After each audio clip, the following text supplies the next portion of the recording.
Hello, Mike Reynolds here, and welcome to another episode of Real Life After 70. It's another beautiful day in the neighborhood, as they say, or Mr. Rogers anyway used to say. But it's great. I am enjoying life for the most part. But I'm posing a question because I'll talk about this in just a second here. But do we create our own suffering? That's the question.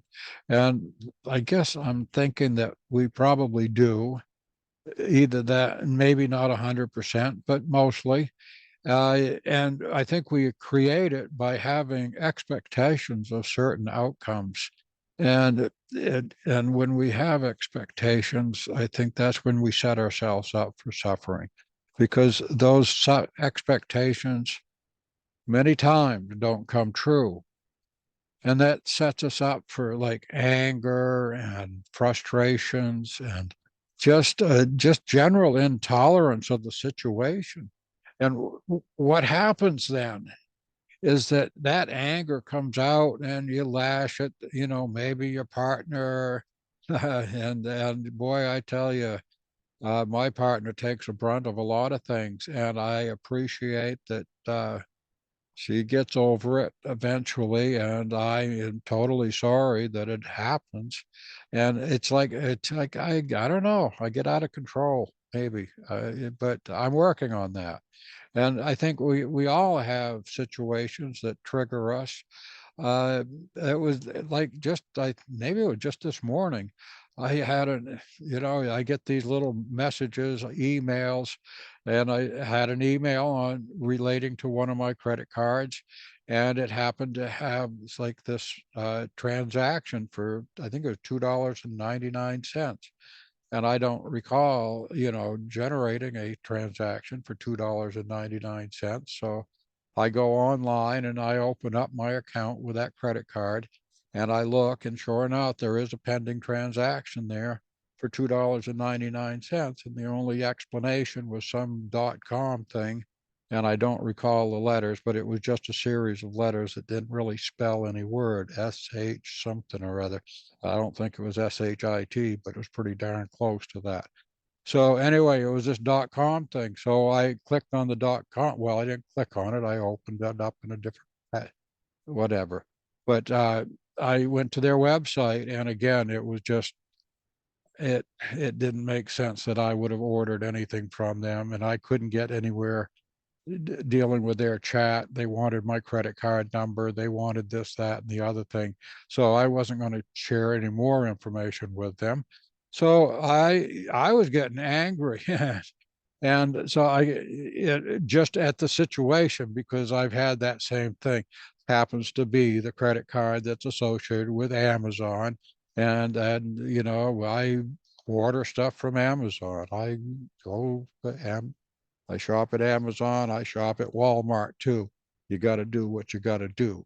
But anyway, this is part of this real life after 70 thing, because I remember a time when you could call up a credit card company and get a person. But anyway, I didn't. I called them up, but it took a long time to get to an actual person. And finally, I got to a person, and they agreed that if I didn't recognize the transaction, that we'll have to close the account. So she said it would be closed, and I would get another credit card in the mail within a couple of days or something. But I'm going to have to go in and I'd have to change the whole thing in the Amazon account and blah, blah, blah. And it's a whole pain in the butt. And I get angry, and I got to admit I may have sworn a couple of times at one of the first people I got, because I couldn't understand a darn word he said. And no, if it was like a lot of it was maybe a bad connection or something, but I just couldn't do it. And I get frustrated because I already tried to do all this stuff online so I wouldn't have to call. But no, there was no place on there. I could click on this transaction and it would show me it and show me this website, but nowhere could I find where it would say, let's dispute this transaction, which seems like that's been around in the past, but I didn't see it today. So long story short, which has already gotten too long here, I guess, I still was angry, but I getting over it. I finally got that lady that said that she would cancel it and send me a new card. So, okay, that nothing else I could do about it. So I'm getting over that. But I look back and Jesus, I didn't have, it wasn't that fellow's fault that was talking to me. I shouldn't have lashed out at him. It served no purpose. And it serves no purpose, you know. My significant other was here at the same time, and you know she has to put up with that stuff, and she doesn't like listening to it at all either. So I got to really work on that, and I'm going to. And I'd appreciate it if you know some of these listeners out here could you know maybe speak up, leave me a comment. What do you use for tricks to get you know to kind of head off these triggers? You know, what I find is frustrating is dealing with this technology stuff, and it's constantly changing, especially with the credit cards. And I understand we need the areas of security. Well, I mean, what the heck? It was a fraudulent transaction, as far as I know, because I don't recognize it. Now, if it was something like Netflix or something, I don't know if it was, but it sure as heck didn't spell Netflix. So, nothing against Netflix. We watch it some. Um, but it's one of those things of replacing this anger thing with something positive. I got to say, I hope the next time I encounter this, and I expect there will be a next time, is that I treat it with a little more humanely and maybe in a positive way. And I think, you know, if we do put out this stuff with a get positive versus negative, it's going to help us all along. And we'll have a better life ourselves if we keep it more positive.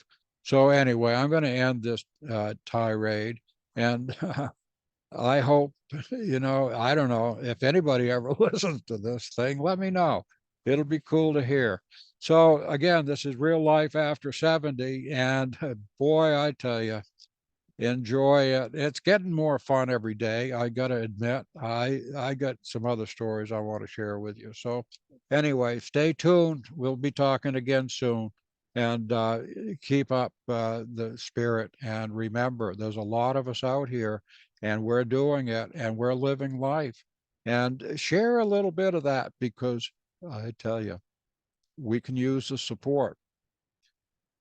Talk to you soon.